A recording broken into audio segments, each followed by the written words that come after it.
Bonsoir.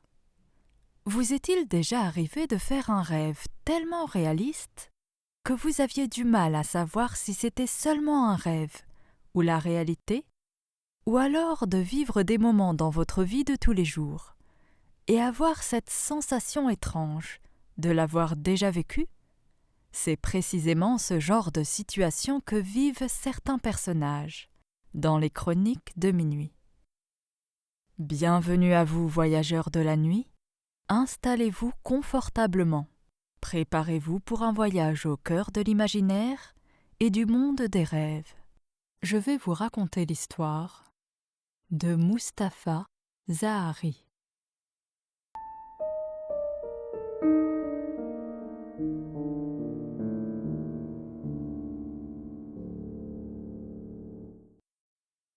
L'histoire que je m'apprête à vous raconter se déroule dans une région désertique non loin de Madiane. Ce n'est pas une histoire qui date d'aujourd'hui. Bien au contraire. Cette histoire se passe à une époque où le seul moyen de transport connu était à dos de chameau ou de cheval. D'ailleurs, le récit que je m'apprête à vous révéler est un extrait du carnet de voyage d'un jeune caravanier.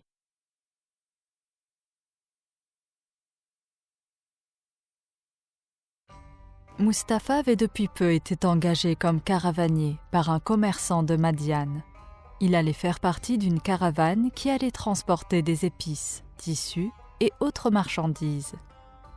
Il devait aussi veiller à la sécurité de celle-ci, car dans ces régions désertiques, où il n'y a pas âme qui vive, les attaques de voleurs ne sont pas rares.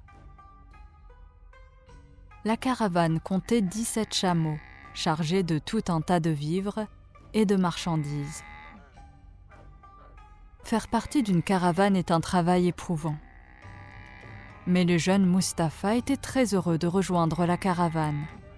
C'était son tout premier voyage en dehors de son village natal. Le chef de la caravane, Abdul, décida de le garder à côté de lui. Il était ainsi plus pratique pour lui de l'avoir à l'œil, car le moindre faux pas, et c'est toute la caravane qui est en danger. L'eau doit être utilisée avec parcimonie, que ce soit pour les hommes ou les bêtes. Pendant la journée, la caravane marchait le plus longtemps qu'elle le pouvait à l'ombre des immenses dunes de sable. L'ambiance était bon enfant. On pouvait entendre les caravaniers à des kilomètres, chantant et priant pour protéger la caravane de tout danger pendant ce voyage. Les soirées étaient aussi détendues. Tout le monde se mettait autour du feu.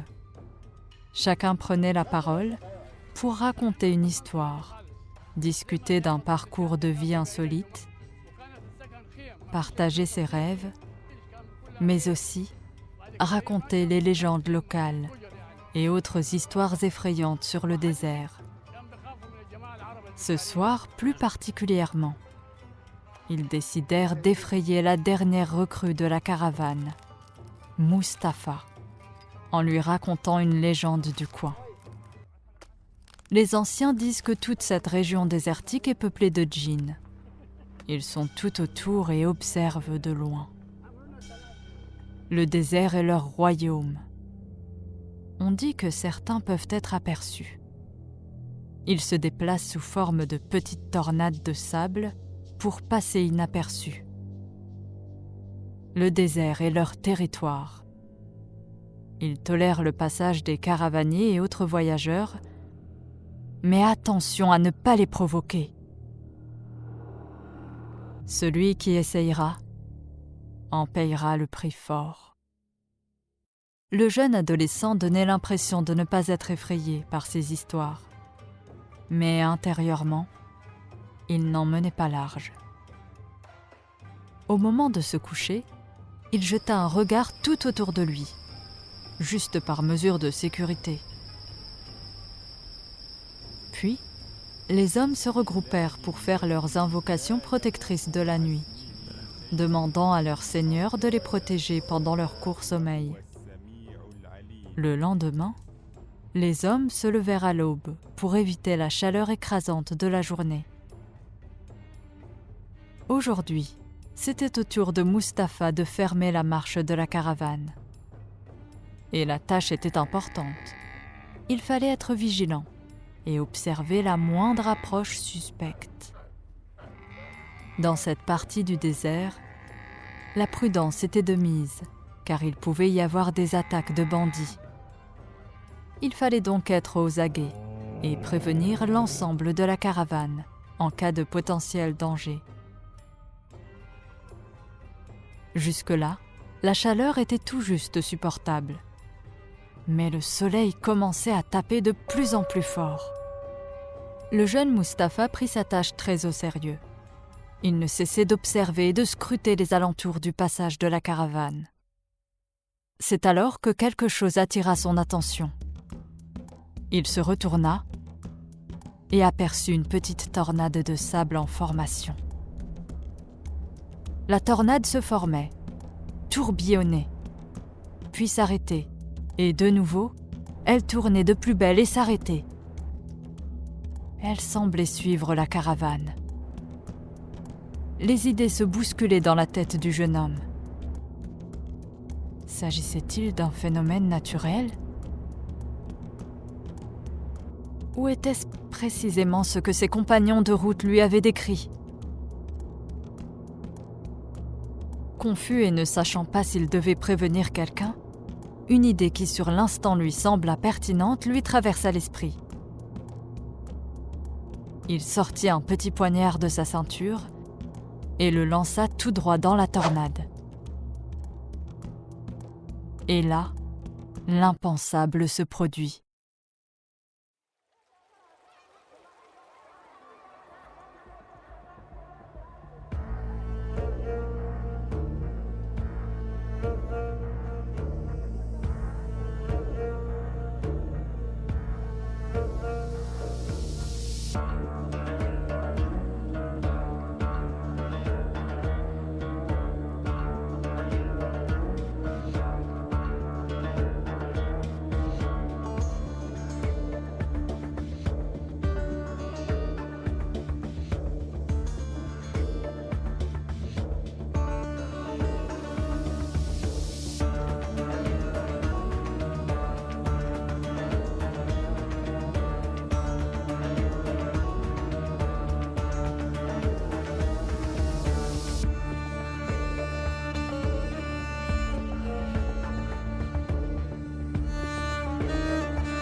Du sang commençait à couler de la petite tornade.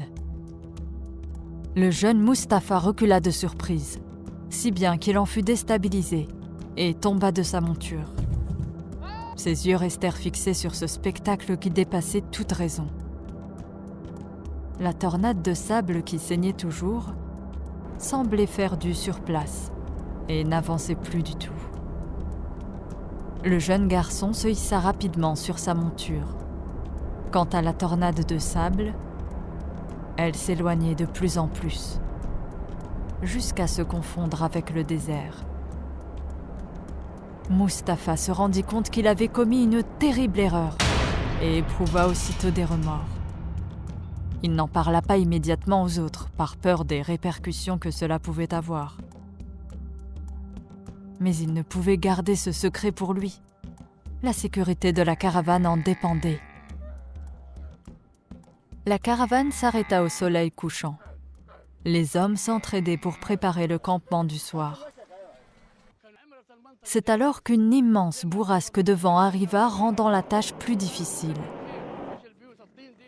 Puis, des bruits stridents se firent entendre.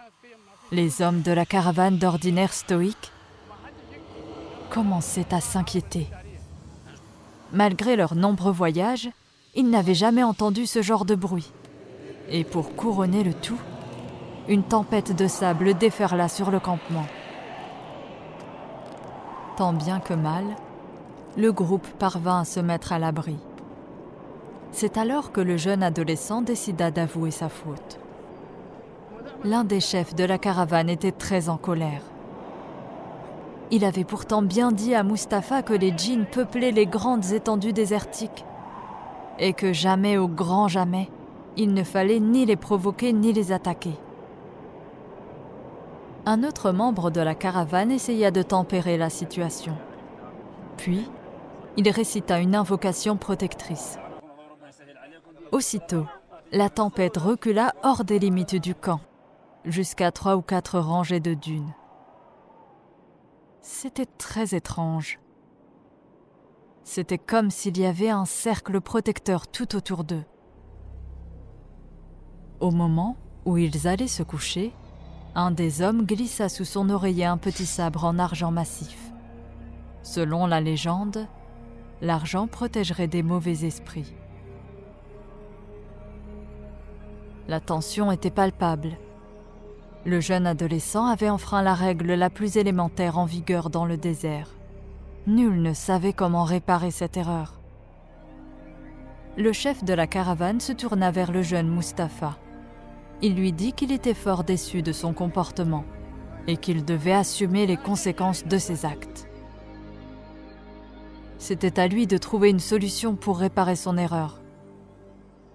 Le campement devint silencieux, et petit à petit, tout le monde s'endormit. Alors que tout le monde dormait à point fermé, le jeune Mustapha se réveilla en sursaut. Il y avait un bruit aux alentours du camp. Il crut entendre des bruits de pas étouffés par le sable. Il se leva promptement, croyant qu'il s'agissait là de voleurs. Au loin, il aperçut une silhouette qui s'avançait vers lui. Il voulut réveiller les autres, mais il ne voulait pas les réveiller pour rien. Et il voulait aussi se rattraper par rapport à son comportement inconsidéré plus tôt dans la journée. Il se leva et se rapprocha de la limite du camp. La silhouette en mouvement se rapprochait de plus en plus et commençait à prendre une forme plus visible. C'était un jeune garçon du même âge que Mustapha. Le jeune caravanier demanda à l'étranger si tout allait bien. Il lui demanda s'il était égaré ou s'il avait besoin d'aide. Le jeune étranger ne répondit pas. Il tenait son côté droit de la main, comme s'il avait été blessé. Puis, quand il fit un peu plus près,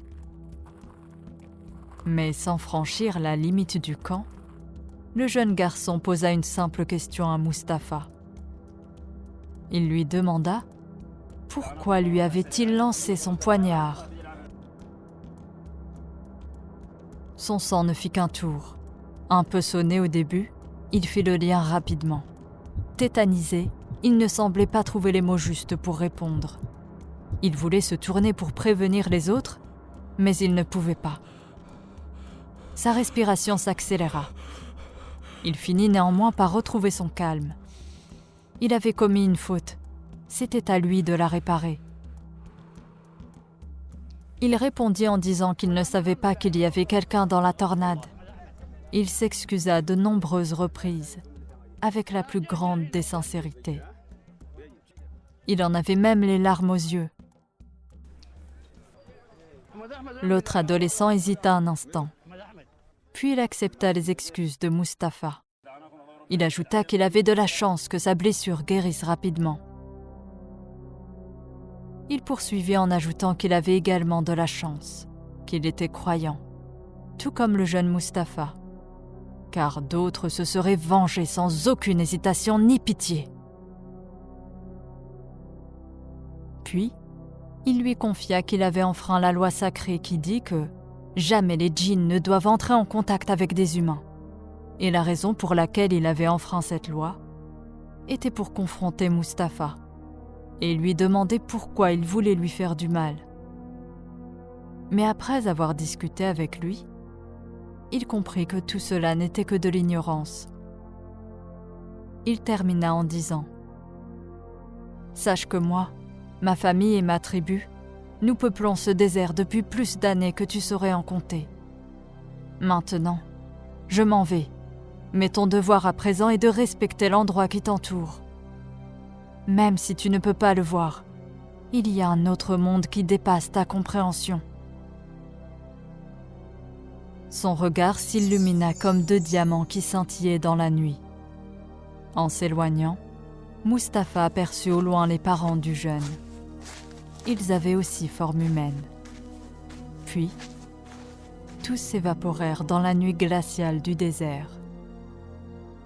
Mustapha retourna se coucher, même s'il était encore secoué par cette visite hors du commun. Si bien qu'il se demandait si cela s'était réellement passé, ou alors s'il avait rêvé. Le lendemain aux aurores, la caravane reprit la route. Ils étaient bientôt arrivés à destination. Au loin, dans le désert, Mustapha pouvait apercevoir de temps en temps une petite tornade de sable. Mais maintenant, il savait avec exactitude ce que c'était. Ce n'était ni une légende, ni un mythe. Il avait pu le voir de ses propres yeux.